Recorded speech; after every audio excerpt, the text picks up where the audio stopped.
السلام عليكم. ازيكم يا شباب؟ عاملين ايه؟ ثانويه عامه 2026. جيت من امتحان الكيمياء فبدور على الامتحان الانجليزي، فهنتكلم النهارده على الامتحان الانجليزي. بس قبل ما نبدا امتحان الكيمياء انا بصور الساعه 10، والامتحان متصور بعده ونزل على الفيسبوك بس بعد الساعه 9 طبعا. والامتحان يعتبر كويس، جايب منه افكار من الاسترشادي لو انت حللها، والاسئله اللي كانت نسخه خلص 7 جواد حلينا في اللايف اللي الامتحان جاي منهم عادي، ومعظم المدرسين منزلين الامتحان كويس. تمام. خلصنا بقى الكيمياء، نرمي ورقة الكيمياء في الزبالة وركز في الإنجليزي عشان معانا 60 درجة تانيين زيه زي الكيمياء.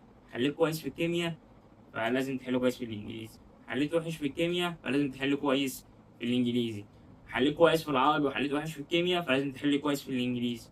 فهو من الآخر المادة اللي تخلصها ترميها في الزبالة وتشوف مادة تانية والمادة اللي جاية، علشان ما تأثرش عليك بالسلب وتأثر على دماغك، وفي الآخر ممكن تكون حاسب حاجة وربنا يكتبها حاجة تانية خالص. تمام. تكون مثلا كنت فاكر إن أنا ناقص في الكيمياء، كنت حاسب نفسي لو لقيت الورقة اللي كنت كاتبها كنت حاسب نفسي أجيب 58، جبت 60 عشان السؤال اتحسب لي في الآخر الحمد لله. تمام. فأنت ماشي يعني إيه اللي خلص اتنسى خلاص. خش على المادة الجاية، المادة الجاية برضه 60 درجة. أبقى نخش على الإنجليزي. أول حاجة لو أنت مذاكر إنجليزي من أول السنة والدنيا تمام معاك، وكنت يعني مذاكر والدنيا كويسة وكنت بتتعلم الحاجات المهمة وفي أفكار موقعة منك، فأنت هتعمل إيه؟ هتجيب الوحدات واحدة واحدة واحدة واحدة كده، والوحدة هتراجعها مع نفسك، وأهم حاجة الحاجات اللي أنت معلم عليها، سواء كنت بقى بتراجع من كتاب مراجعة نهائية بتاع العمالقة بتاع الزتونة، كتاب أول السنة، فأنت هترجع له وهتذاكر منه بسرعة، يعني بسرعة أهم حاجة الحل. طب لو هتحل إيه بقى؟ لو أنت محلتش الامتحانات الاسترشادية فهي أهم حاجة. أهم حاجة الامتحانات الاسترشادية. تمام؟ دي كده أهم حاجة. لو أنت بقى عايز تسمع لايفات أو تسمع فيديوهات فهو كل المدرسين منزلين وكلهم هيحلوا أسئلة كتير، والأسئلة هتيجي من عندهم. هو الوزارة تاخد السؤال، بدل ما السؤال جاي لك كده تروح جايبه لك كده.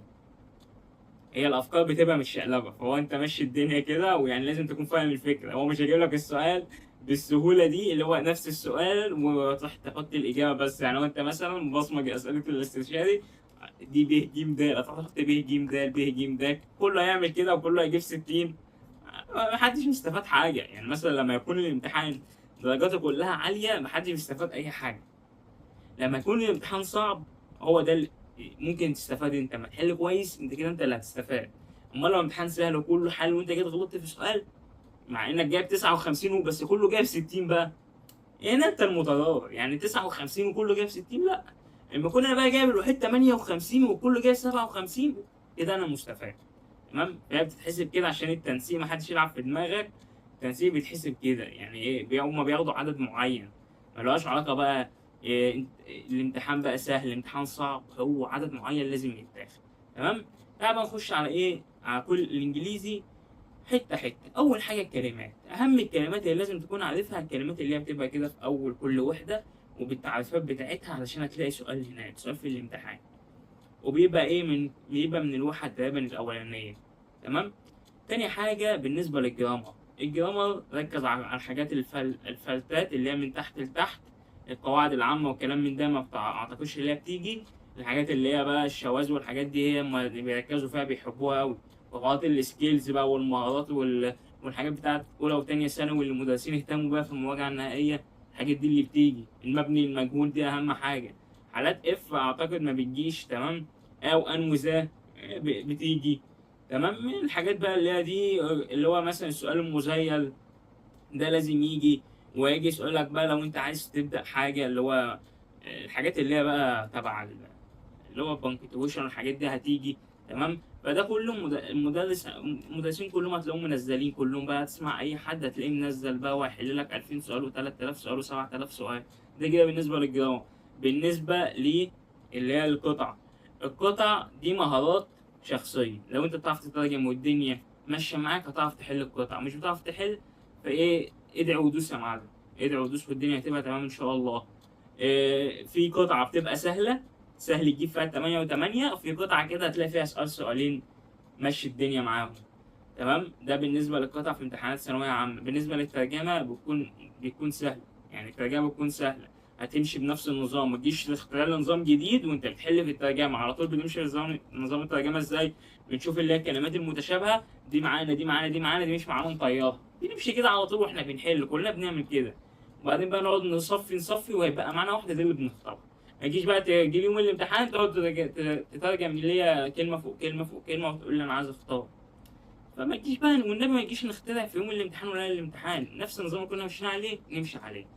تمام؟ ده بالنسبه للترجمه. بالنسبه للقصه، افهم بس الموضوع كامل بتاع القصه والسؤال بيبقى كويس. اهم حاجه تكون بتعرف تكون جمله.